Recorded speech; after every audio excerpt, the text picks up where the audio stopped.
Hello everyone, and welcome to what's probably the weirdest video I've filmed yet. Presenting your host, Cuddy 5.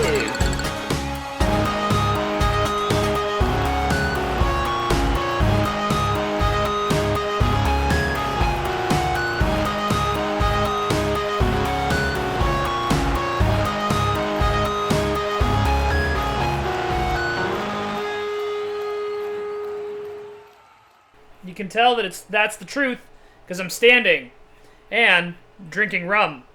So this is a continuation of our mini-series on DAFs.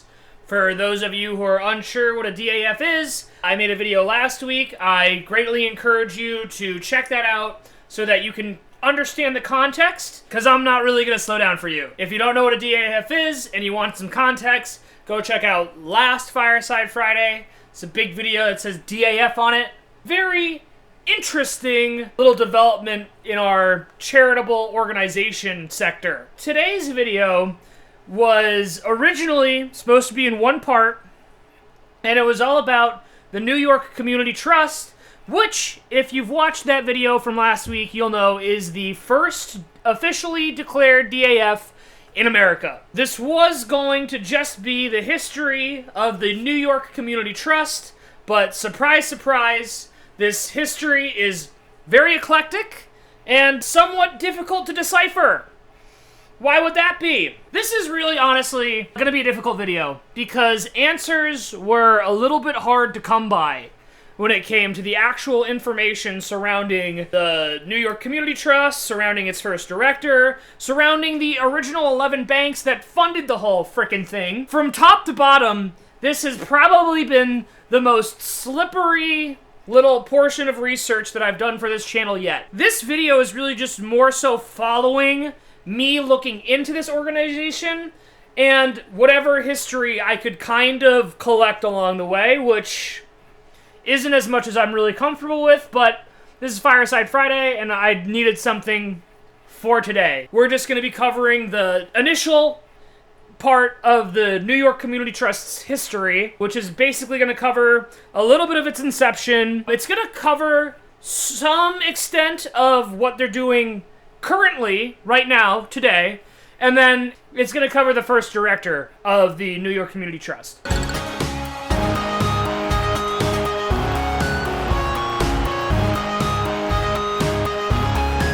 Our first source is philanthropy.org/foundation/New York Community Trust. From what I can observe, philanthropy.org is just a website that basically organizes a bunch of the philanthropic endeavors of our times, and the New York Community Trust is one of them. The shortened version of the New York Community Trust is just the NY Trust. This website only covers a very light history with some general overview of the NY Trust's profile. Some specifics are as follows. The NY Trust was founded in 1924. It just recently turned 100. The headquarters are in New York, shocker. And as of 2024, the trust held $3.52 billion in assets. That same calendar year, the trust gave out $203.9 million. That's about 6% of its holdings. For those interested, the whole operation has a staff of about 75. It's not a lot. Their stated goals are, and I quote, to foster and engage in enduring and innovative philanthropy as New York's community foundation, which is super specific and not vague at all. Their history says that the trust was established in 1924 by 11 banks to create a permanent community foundation, and those are 11 trust banks, to be sure. Its first director was chosen that same year, and he was one Ralph Hayes. We'll be getting into him a little bit later, but for now, let's actually hone in on the modern day profile of this trust, because I find it really fascinating and a little bit shady.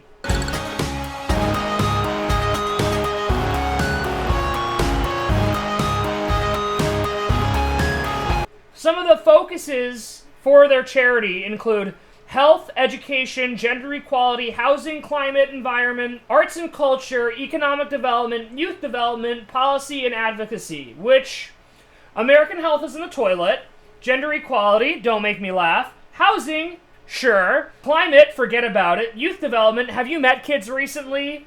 And lastly, policy and advocacy. You're a charitable organization. I don't think you need to say that you focus on advocacy. That kind of implied. This is all very vague, obviously. A little further down, they actually give us some of the main programs that NY Trust is interested in. Seems to be their main advocacy here. And we have 4 programs that we're really talking about. The first one is the September 11th Fund, which was created with the United Way of New York. It supports victims, families, and affected communities after 9/11.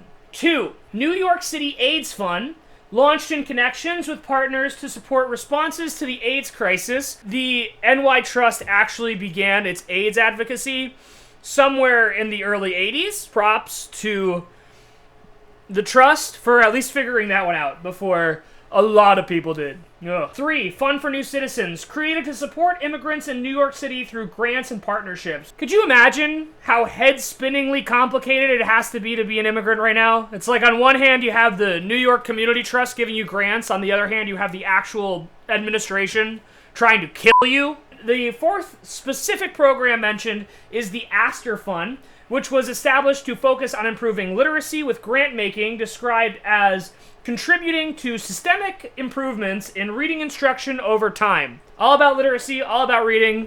I love literacy, I love reading. It sounds like a decent, wholesome, family-friendly organization that just wants to give. It just wants to give! Also warehousing billions of dollars for rich people. That's what their website, and that's what the website philanthropy.org will kind of confirm about their programming, about their advocacy, about their interests, and about their charity. From philanthropy.org, there were actually links to their social media accounts. I ended up really following up on the YouTube link and the Instagram link. For the YouTube link, despite being a charitable organization which holds $3 billion in assets, and I'm going to bring this up a lot, the last video they posted was 2 months ago and it had 11 views. The whole account itself had 535 views. So this account is seemingly a little bit cursed. I kind of opened it up and thought like, oh, it's a really weird looking account. It's very strange, especially for an organization that has this kind of funding behind it. That could just be YouTube, because their Instagram is much more active, it's much more dynamic, it's much more put together. It's currently got 5,449 followers. They post somewhere between 10 to like 12 posts a month generally, and the content of this page covers seminars, it covers proposal deadlines, it covers organizations they've collaborated with, and for some reason it has baby pictures of the head of the trust fund staff. So that's weird, and if you don't agree with me on that, you're weird. The Instagram account is certainly more reassuring than the YouTube account here, but I also think that it's important to look at that because it gives you a better idea of the organizations that the fund works with. This is something that we're just going to touch on for a second here, because we really do need to give attention to some of the organizations that the NY Trust Instagram account highlights.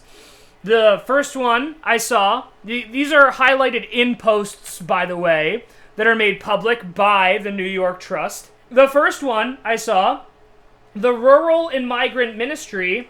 It's an organization based in upstate New York that has recently been holding rallies in reaction to address the Chester ICE warehouse proposal. They're trying to keep ICE from being able to lawfully develop a ICE warehouse in Chester, New York. So that's very positive and pretty awesome. Weirdly, the post by the NY Trust actually says that this ministry is based in Long Island. It could just be referring to a Long Island branch, and I don't want to be too bad faith here about any of that. But it also then goes on to reference, this post by the NY Trust goes on to reference a drive to organize farm workers that doesn't actually appear on the ministry's Instagram, which I think is a weird discrepancy here. Still, this ministry is a real thing doing real things that are good for the community. I definitely want to give some attention to that in particular. Another organization is Hands On Sign, which is a nonprofit that provides greater access to arts and cultural programs to the deaf. And they actually have some upcoming shows, including a reinterpretation of Antigone, a play that I read after college, and still made me cry. But I was also really drunk when I cried, speaking of which. I looked through some of their account, and that whole organization looks pretty cool.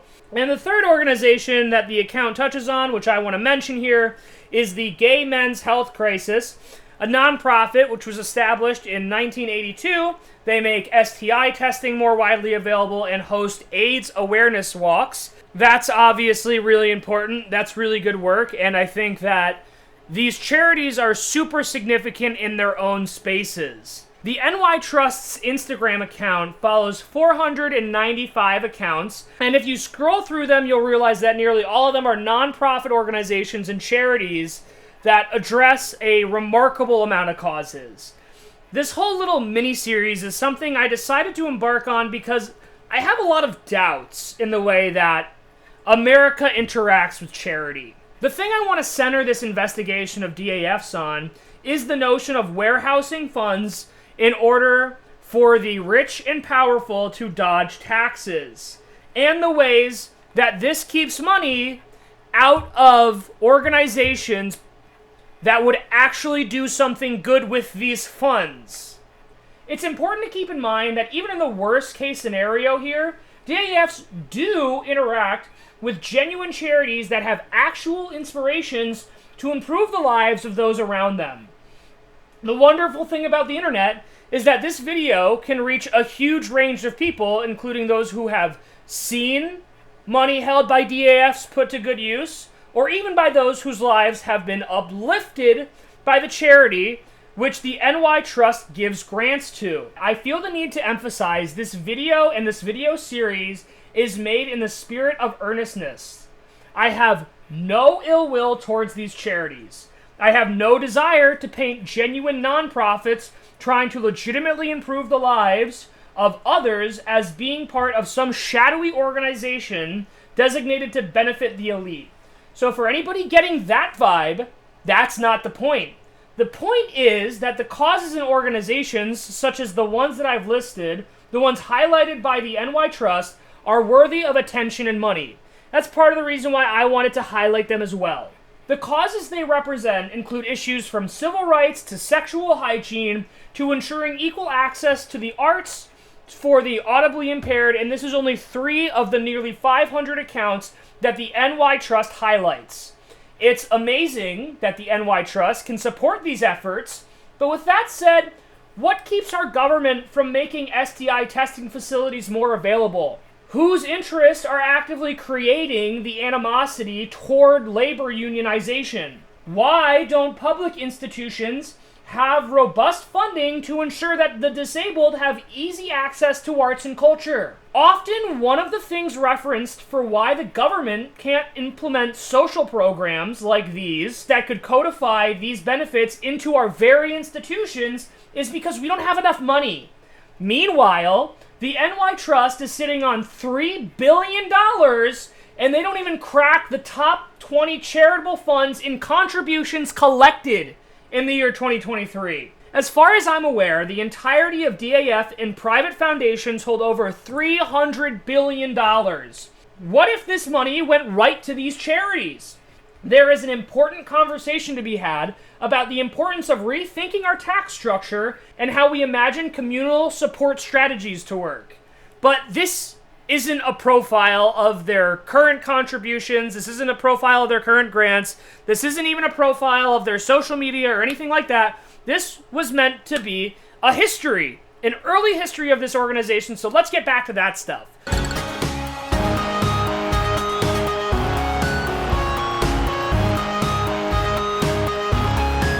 The New York Community Trust was formed by 11 trust banks. let's figure out who those guys are. Who were the first 11 banks who formed this trust? AI says Bank of America, Bessemer Trust Company, BNY Mellon, Brown Brothers, Harriman Trust, Deutsche Bank Trust Company, Fiduciary Trust Company International, HSBC Bank USA, JP Morgan Trust Bank, Neuberger Berman Trust Company, Rockefeller Trust Company, Stifel Trust Company. Let's see if we can find a single source to back up what AI just told me about these first 11 banks. First stop, the NY Trust's website. Not helpful, doesn't say anything about who specifically these first 11 banks are. These first 11 trust banks. No idea, according to the NY Trust's website, their very own website, not a peep about the people who first made the thing. Moving on, let's go to a broader source. Let's go to Wikipedia. Wikipedia goes through a lot of history but doesn't mention the banks. Something to note is that the page does say that the NY Community Trust was modeled after the Cleveland Foundation, which was the world's first community trust based out of Cleveland, Ohio. That'll become a little bit more relevant later. Research Cody tapped out of this question. I don't know how AI figured this out. Let me say that again. I don't know how AI figured this out. I can only assume that it's on page 3 of Google because I only made it through the first 2. For once, I bow to you, AI. Thank you. Thank you, AI.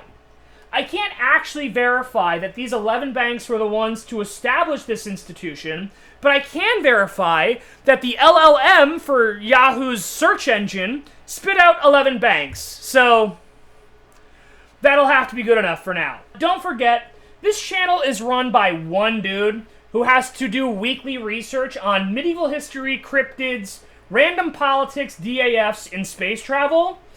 We cast a wide net here, and you pay for it, so you're welcome. Anyway, the Lord of the Information doesn't want you to know who made the New York Trust, okay? Neither does this organization's website, by the way. Stop asking questions! No, but genuinely, this organization is a public-facing charity that controls billions of dollars, and there's no easy way to figure out who was responsible for its creation. Anyone else sketched out? Just me? Okay, but hey, a dead end's a dead end. Speaking of which, I went back to the NY Trust's website because I was going to segue to a conversation about the guy who made the first trust into a first DAF in 1931. While I was looking, I saw that the website had a press tab. I clicked it, figuring that maybe they had press release documents that might help to appreciate what was going on at the inception of the New York Trust. And honestly, go check out this website for yourself and comment down below if you can figure out how to make a press release appear on your end. But no matter what field I searched or what time period I clicked, the website would not present me with any press releases. So unless you're like specifically in the history tab of the New York Trust website, you will not discover any information really about the past of this organization. All right? And upon discovering this, a feeling of uneasiness began to seep into this investigation. It's really very strange to look at your screen and have this organization brag about $5.8 billion given in grants, only to go to their press page, hit grants in action, just to have nothing pop up. I really want to approach this with good faith here. But hopefully you can kind of understand why I'm struggling a little bit right now, and, well, why the tone of this video is the tone of this video. So let's move into some bits of information that I can be a little bit more certain on. So, according to the official history of the New York Trust's website, in 1923, Ralph Hayes was tapped to be the very first director of the New York Community Trust. Prior to being made the director of the New York Community Trust, Ralph Hayes was the administrative genius behind the Cleveland Community Foundation, which was the first community foundation in the world, as we established earlier. In his 44-year tenure as director, the trust went from managing $1,000 in grants to $60 million. Ah! Sounds like a lot. 1928. The Laura Spelman Rockefeller Memorial Fund was created with $2.5 million from the dissolution of Mrs. Rockefeller's private foundation. According to the trust's website, John D. Rockefeller Jr. wanted to support the foundation to carry out his mother's philanthropy. And our last little bit of history we're going to go over in this episode, 1931. The trust created the first donor-advised fund after donors William and Francois Barstow approached the trust with a request to create a legacy fund at the foundation while also having the ability to support their preferred nonprofits during their lifetime. This little bit, this guy who made the New York Trust into the first DAF really kind of confirms to me that this guise of charity is just a very convenient way to have somewhere that's tax-free to store your legacy trusts. So, that's kind of my read of that.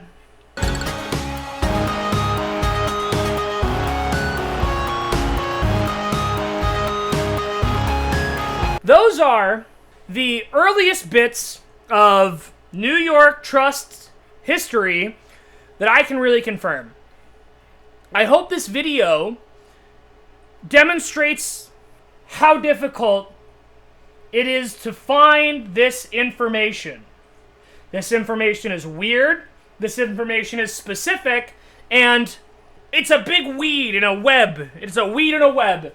And I don't want to be too conspiratorial here or anything like that, but I do believe that tracking the money from organizations like these, tracking the people, understanding how all of this moved, is like really important for us understanding what's going on in multiple sectors of the like American economy. There is some root to all of this. I'm sure we'll get there at some point. This week, I came up short. You know, I'm gonna say it. For this Fireside Friday, I came up pretty short, and I can apologize. You know, I wish I had more time to really dig into all this stuff and give you some a bit more of a comprehensive and solidified version of this history, but truly, the internet doesn't want me to know it. If you know anything, if you know of any sources that I can use to look all this stuff up on, let me know. I'm totally down to check them out. Obviously, if they're trusted, if they can be trusted. And all of this information I got today were from sources that are really sympathetic to these DAFs. I can't stress that enough. It's really concerning to me that the only history of the New York Trust I can really find is literally the history from their website. No one else is covering this. No one else is talking about the history here. Or maybe they are, and we've all been siloed into separate corners of the internet, because otherwise we'll find the missing pieces of our little puzzle here. So, next Fireside Friday, I'm going to continue to be digging into the history of the New York City Community Trust, or the New York Community Trust. I guess tap in. Check out what's going on with that if you're interested, but I can't really promise anything more than what I've been able to come up with in this past segment. So, I hope you have a good night. I hope you have a good day. Whatever you're doing, I hope you learned something, and I hope you had fun. See you tomorrow. I think. Maybe. Hopefully. We'll see if this even comes out tonight. You know what I mean? Probably not going to be a lot of graphics. Updates for the channel? We're doing stuff next week. What do you think this is? What do you think I'm stopping? Alright, peace out.